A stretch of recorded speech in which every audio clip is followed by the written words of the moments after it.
গত বেশ কয়েকদিন ধরে গুপ্ত গুপ্ত এই শব্দ ইস্যুতে আসলে রাজনীতি উত্তপ্ত হয়ে উঠছে, বিশেষ করে শিক্ষাঙ্গনগুলো। গুপ্ত থেকে বিভ্রান্তি ও মব সৃষ্টি করছে ছাত্র শিবির, ছাত্র দলের এমন অভিযোগ। ছাত্র শিবিরের পক্ষ থেকে যে অভিযোগটি তারা করেছে যে ট্যাগিং রাজনীতিতে ফিরেছে ছাত্র দল। নির্বাচনের সময় থেকে গুপ্ত শব্দটি নিয়ে বেশ আলোচনা আমরা দেখেছি। তার আগে যদি আমরা বলি, ছাত্র সংসদ নির্বাচন যখন হয় তখন থেকে ক্যাম্পাসগুলোতে শিবিরের বিরুদ্ধে গুপ্ত রাজনীতির অভিযোগ উঠেছে ছাত্রদের মধ্য থেকে। গুপ্ত রাজনীতি আসলে কি রাজনীতিতে দেখছেন কিনা, বা কেন আসলে এই ধরনের শব্দগুলো বা উত্তপ্ত হয়ে উঠছে রাজনীতি, কি বলবেন? ধন্যবাদ আপনাকে এবং যারা শুনছেন এবং আমার যারা সহ আলোচক সবাইকে। মানে আমাদের যেটা হয় যে ধরেন একটা রাজনৈতিক বিরোধ যদি আমাদের মধ্যে থাকে, তাহলে এটার প্রকাশের জন্য আমরা বিভিন্ন রকমের বিষয়কে অবলম্বন করি।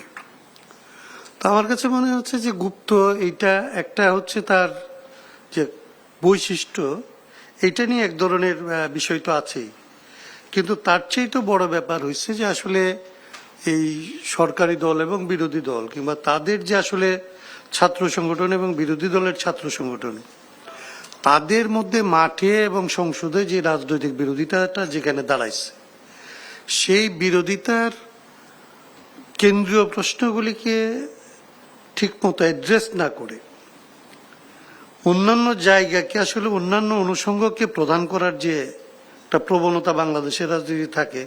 যেমন আপনি একজন ট্যাগিং শব্দটা আমরা যখন ওই রকম ছাত্র রাজনীতি কিংবা বড় হয়েছি তখন ওই ট্যাগিং শব্দটা শুনি নাই।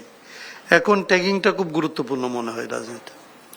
আরেকটা হচ্ছে যে গুপ্ত রাজনীতি বলে আমরা আমাদের সময় যেটা জানতাম যে আন্ডারগ্রাউন্ড পলিটিক্স। একটা আন্ডারগ্রাউন্ড পলিটিক্সটা হয়তো যে ধরেন দলের কর্মসূচি এরকম, যেটা হচ্ছে আসলে প্রকাশ্যে রাজনীতিতে এই কর্মসূচি নিয়ে কথা বলতে তখনকার সরকার কিংবা রাজনৈতিক ব্যবস্থা এলাও করতো না।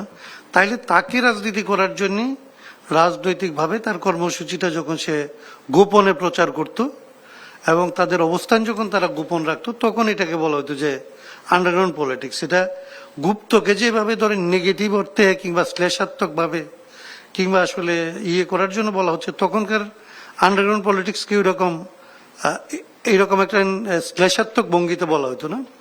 বরং আন্ডারগ্রাউন্ড পলিটিক্স যারা করতো তাদের প্রতি তারা যে সাহসী, তারা যে ত্যাগী, তারা যে জীবনের ঝুঁকি নিয়ে মানুষের কজগুলিকে সামনে আনতেছে, সেইটা নিয়ে মানুষের মধ্যে এক ধরনের তাদের প্রতি বরং বাড়তি একটা শ্রদ্ধা বলেন, সমীহ বলেন, তাদের রাজনীতির প্রতি আকর্ষণ বলেন, এগুলি ছিল।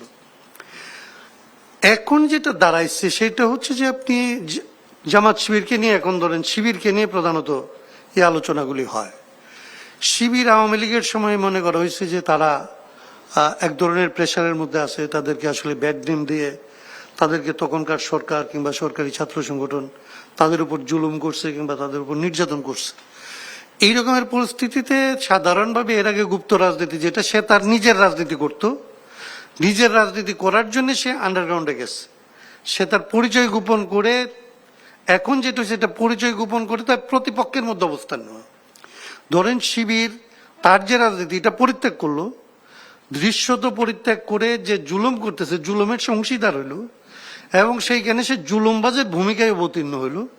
জুলুম করলো, করে জুলুমবাজ হিসেবে এই সংগঠনকে হয়তো তারা এটা বলতে পারে যে আমাদের এই সমস্ত কাজের কারণে বা এগুলিকে মানে সরকারি দল অনুমোদন করছে বলে তো আমরা এটা করতে পারছি, করার কারণে তারা আসলে জনগণের চোখে আরো বেশি জুলুমবাজ হিসেবে চিহ্নিত হয়েছে।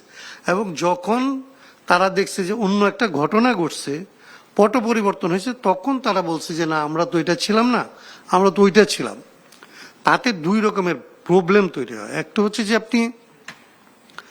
আপনি আগের দিন পর্যন্ত সমস্ত সুযোগ সুবিধা ভোগ করলেন, আপনি অন্য মানুষের উপর জুলুম করলেন, এবং আপনার এই রেজিম যখন চেঞ্জ হইলো আপনি আরেকটা জায়গায় ক্লেম করে তারপরে আবার এসে নিজে আরেকটা জুলুমবাজে পরিণত হইলেন। মানে আপনার খলিল সাহেবের মতো, আগে আপনি অন্তর্বর্তী সরকারেও আছেন, তারপরের সরকারেও আছেন। আপনি অভ্যুত্থানের আগে আপনি জুলুমের কাজটা তখন করছেন একভাবে, আপনার যখন এই জুলুমবাজের পরিণতিটা ভয়াবহ হইল, তার যখন বিচার হওয়ার কথা, আপনি বাইর হয়ে গিয়ে বললেন যে না, আমি তো আসলে এরকম না, আমি ওরকম। তখন আপনি তারপরের যে মব বলেন বা অন্যান্য কাজ বলেন, ওই আপনি আওয়ামী লীগের সময় থেকে যে কাজটা করতেছিলেন এরপরে অন্তর্বর্তীকালীন সময় এসে এই কাজটাই করতে থাকলেন, আপনি এনজয় করতে থাকলেন। এইটার কারণে এই জিনিসটা একটা শ্লেষাত্মক জায়গায় চলে গেছে এবং এই ক্যারেক্টারকে এখন ধরেন একটা নেগেটিভ ক্যারেক্টার হিসেবে সমাজে দাঁড়াইছে। এবং এখন অন্যকে যখন সমালোচনা করতে হয়, সেই লোকটা গুপ্ত ছিল কি ছিল না এটা ব্যাপার না, এটা একটা ব্যাড নেম হয়েছে। এবং এই ব্যাড নেমটা দিয়ে একসময় হয়তো শিবিরকে বলা হয়তো যে এরা শিবির, একজনকে হয়তো বলা হয়তো যে এরা রাজাকার, আজকে বলা হচ্ছে এরা গুপ্ত। আমি মনে করি যে এইগুলি প্রকৃত, প্রথমে যেটা বলছিলাম, প্রকৃত রাজনৈতিক আলাপটা না করে, তার বৈশিষ্ট্য, তার রাজনৈতিক বৈশিষ্ট্যকে না ধরে, তার কৌশলগত বৈশিষ্ট্যকে ধরে আলাপটাকে অন্য জায়গায় সরায় না। আমি এটা বলি যে বুদ্ধিজীবীরা যে আমাদের দেশে মিথ্যা কথা বলে এরকম না, ওরা মিথ্যার সাথে সত্যটা মিশায়। ধরেন কম প্রয়োজনীয় আলাপটাকে বেশি প্রয়োজনীয় করে, বেশি প্রয়োজনীয় আলাপটাকে সরায় দেয়। বাংলাদেশের রাজনীতিতে এখন যেগুলি আলাপ হওয়ার কথা, এর চাইতে যখন আপনি গুপ্তর উপরে যত অধিকতর গুরুত্ব দেন, তখন আপনি আসলে যে জন্য অভ্যুত্থান করছিলেন, যে সংস্কারের জন্য আপনি এতদিন 18 মাস ধরে নির্বাচন পিছাইছে, তারপরে নির্বাচিত হয়েছেন, তারপরের দিন যে আপনি শপথ নেওয়ার দিনই আপনি বাদ দিয়ে দিলেন, এটা এই আলাপ যখন আসলে অনেক বেশি জোরালো হওয়ার কথা, সেই সময় আপনি কিন্তু অন্য জায়গায় নিয়ে যাচ্ছেন অ্যাটেনশন। এইটা এক ধরনের অ্যাটেনশন সরানোর রাজনীতি আমি বলবো। জি, তো এই পর্যন্ত আমার ধন্যবাদ অ্যাডভোকেট হাসনাত কাইম। আমি একটু আমার